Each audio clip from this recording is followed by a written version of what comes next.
Bonjour à toutes et à tous. La lumière du phare éclaire aujourd'hui un artisan basque qui balance son porc. Pierre Orteza, bonjour. Bonjour, bonjour. Plein phare sur le port basque, vous êtes son sauveur. Sans vous, il n'existerait plus. Et il vous remercie en photo. Il n'a pas l'air très réveillé, ce port basque. C'est bien un port basque? Vous parlez du petit cochon. Petit cochon là, qui est en train de faire la sieste là. Oui, il est mignon, ce petit porc gascon. C'est ce petit porc gascon, il est très mignon. Excusez-moi, il y a beaucoup de races en Nouvelle-Aquitaine. On va donc découvrir le porc basque. Il a deux couleurs. C'est un porc basque. Il a deux couleurs. Oui, oui, oui. Il a deux couleurs. C'est vrai. C'est vrai qu'en Aquitaine, on a cette chance, on a deux races couleur pie. Oui. Oui. Mais ce n'est pas un porc basque? Alors, entre le petit porc limousin et le pie noir du Pays basque.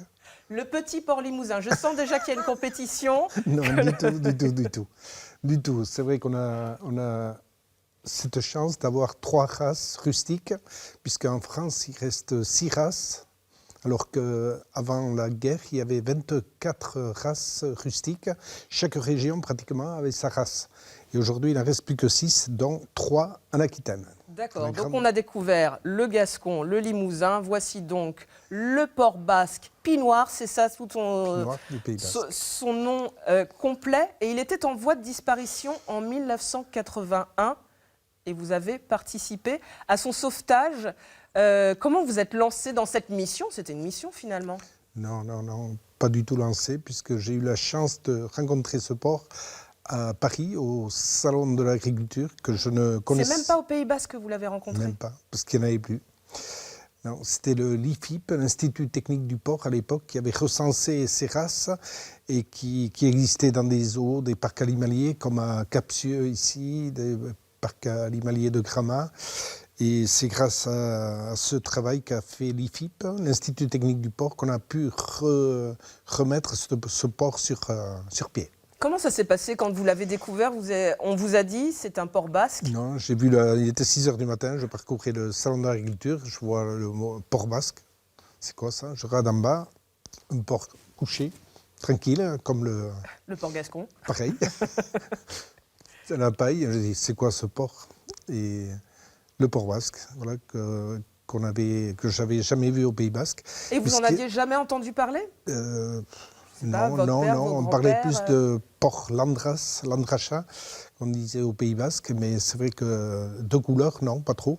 Et quand on a récupéré ces porcs, il restait 25 porcs, quand on a récupéré les 20 premiers porcs aux Aldudes, dans le village, les personnes qui avaient 70 ans, ils se souvenaient d'avoir vu ce porc.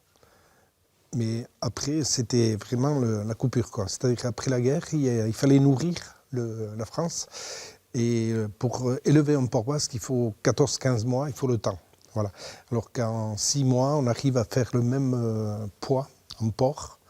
Et c'est vrai qu'on a, pour le même prix, on a préféré aller plus vite et nourrir plus de monde que prendre le temps. Et bon, le travail qu'on a fait il y a 30 ans, aujourd'hui, 25 ans, quoi. 25-30 ans, à l'époque, quand on a démarré ça, on était un peu les Indiens du cochon. Ouais. Et c'est vrai qu'aujourd'hui, on est revenu un petit peu, enfin un peu beaucoup même, aux choses naturelles, aux choses qui viennent avec le temps, et voilà. À respecter l'environnement. Donc vous avez créé en 1990 cette association du porc basque en vallée des Aldudes. Aujourd'hui, il y a combien, voilà, cette belle vallée? Qu'est-ce qu'elle représente pour vous, cette vallée? Belle vallée, c'est un peu notre vie. Ouais. C'est notre vie, puisque bon, on a eu la chance de naître là déjà, et bon, de faire notre vie, notre histoire là. Et c'est vrai que le porc basque nous a aidés, puisque autant on l'a peut-être sauvé un jour, mais aujourd'hui le porc basque nous aide beaucoup à avancer, puisque aujourd'hui on a beaucoup de jeunes qui s'intéressent à la filière et qui avancent autour du porc. Aujourd'hui, c'est plus un animal en voie de disparition? Non, aujourd'hui, la race, elle est sauvée, et puisqu'on a 7000 bêtes en élevage, on a 80 éleveurs, on a 15 fermiers qui élèvent, qui transforment, et on a 4 charcutiers, 4 salaisonniers à transformer ce porc et à commercialiser. Plein phare sur votre entreprise, Pierre Oteiza, celle que vous avez créée en 1987 dans cette vallée des adultes. Ça allait de soi que c'était dans cette vallée qu'il fallait la créer. Quelles étaient vos ambitions au début? Ambition, non. Travailler. La vallée des adultes, c'est une vallée d'élevage. On a toujours élevé la race manèche, des brebis, tête noire, tête rousse, avec lequel on faisait l'agneau de lait, le fromage osso irati.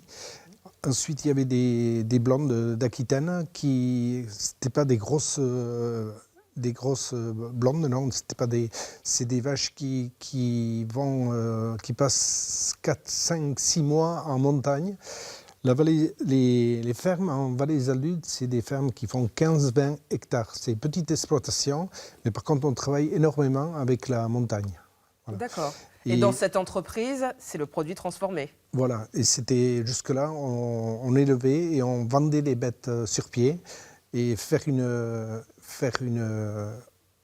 un outil dans la vallée des adultes, c'était pour essayer de transformer ça et de commercialiser le produit fini. D'accord. Donc ça a commencé en 1987 et c'est toujours d'ailleurs, une entreprise familiale. Voilà. Avec votre épouse, avec vos enfants. Ça, c'est important pour vous, c'est essentiel d'ailleurs que ce soit familial, ce côté familial? C'est-à-dire qu'on a démarré comme ça et bon, c'est vrai que 30 ans, ça passe très très vite. Et bon, aujourd'hui, on est 70 salariés. On a Vous avez même fait travailler votre bébé, dis donc. Oui. Non, il contrôle. D'accord, c'était le contrôle du produit là, fini. Je pense qu'il a 1 an et demi. Alors, aujourd'hui, il a 22 ans, mais... Et tous sont prêts à prendre la relève? Ils travaillent tous toujours avec vous? Oui, aujourd'hui, chacun a pris sa voie et tout le monde observe un peu et on attend. Voilà, il faut laisser le temps au temps. Mais ils ont l'envie quand même? Un petit peu. D'avoir grandi comme ça, ça vous ferait plaisir? Oui. Vous pouvez leur lancer un message. Utilisez Plein phare. Les enfants, vous pouvez prendre ma relève? Non? Si, il faut laisser le temps au temps. Le temps a bien fait son effet sur votre entreprise, parce qu'aujourd'hui, vous ne vous contentez pas de rester que dans la vallée des Aldudes. Vous vendez partout dans le monde. Au Japon, là, on vous découvre avec vos jambons au Japon? Oui. Le Japon, ça a été le premier pays. C'est le premier pays où on vend toutes les semaines. On expédie aussi bien de la viande fraîche. Toutes les semaines, vous vendez au Japon? Oui. Des viandes fraîches, des salaisons, des conserves, aujourd'hui du fromage, du vin, voilà, un petit peu de tout. Et c'est vrai que le Japon, c'est un pays pour un producteur, c'est le rêve. Ouais. Parce qu'aujourd'hui, c'est vrai qu'on a fait beaucoup de buffets un peu partout, enfin, pas dans le monde, mais beaucoup en France, beaucoup à l'étranger. Au Japon, on fait un buffet, on a 300 personnes qui arrivent, boum, boum, boum. 1 heure après, il n'y a plus rien. Au Japon, on fait un buffet, le même 300 personnes, et tout le monde tourne autour. Ils prennent le temps. Observent, ils sentent le truc. La première tranche qu'ils vont prendre, ils vont sentir, regarder. C'est vrai que pour un producteur... Ce sont des fins gourmets qui prennent le temps de déguster. Voilà, c'est super. Et vous vendez partout dans le monde, presque partout, le Canada aussi. Oui, le Canada aussi. On a 20 pays qu'on commercialise. Et c'est vrai que aujourd'hui, on commercialise toujours dans les mêmes filières, c'est-à-dire épicerie fine, des étoilés et des boulangers. Quel beau jambon. Le Quintoa. Le Quintoa, ça c'est l'appellation que vous avez créée. C'est une appellation d'origine contrôlée. C'est devenu une appellation d'origine contrôlée. Depuis un an, c'est le Quintoa, c'est le jambon du Quintoa et la viande fraîche du Quintoa. D'accord. Voilà. Et le mot Quintoa, on a vu la vallée des Aldudes tout à l'heure.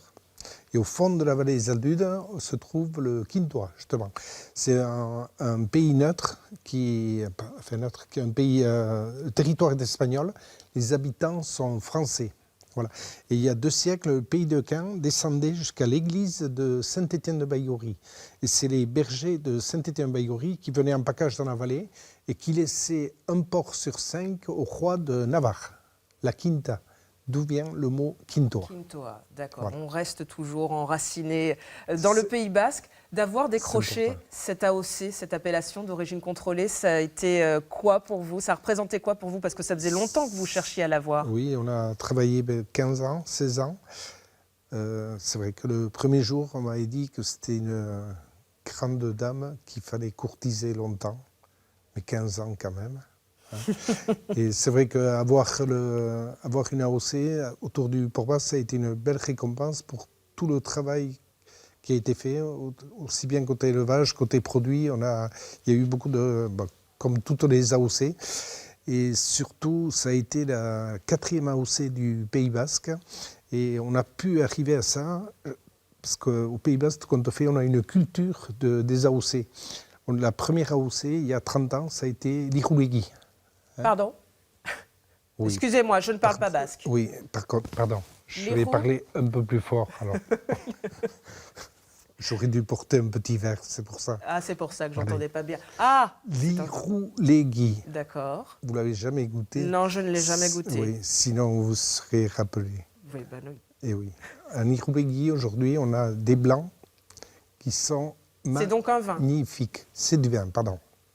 Du vin blanc, du rosé, du rouge. Donc ça, c'est une AOC du Pays basque. Ensuite, on a eu il y a un fromage. L'osso irati. Ça, je connais. L'osso irati. L'osso irati qui a 20 ans. On a le piment d'Espelette. Ça aussi, je connais. Voilà, qui a 10 ans. Et le 4e? Et le Quintoa. Le Quintoa qui est venu avec qui a 2 AOC, du coup. Aussi bien sur le jambon. Oui. On vous retrouve fier avec votre Et femme. la viande fraîche. D'accord. Et vous parliez de buffets tout à l'heure qu'on retrouve au Japon. Vous organisez également les buffets du 15 de France. Oui. Oui, du 15. Alors sont-ils comme les Japonais? Prennent-ils leur temps avant de regarder, avant de déguster les jambons ou ils se jettent dessus? Oui, non. Autour du 15 de France, on a passé, ça fait 16 ans maintenant qu'on suit l'équipe de France. On a passé des super moments. C'est vrai qu'on n'a jamais été sélectionné dans les 2 mi-temps que pour la 3e mi-temps. Mais ça nous va bien. Ça nous va bien. Oui. Merci beaucoup Pierre Oteiza d'avoir mis le port noir, le port basque dans la lumière du phare. Merci à vous de nous avoir suivis et à bientôt. Mille esker, merci bien. C'était...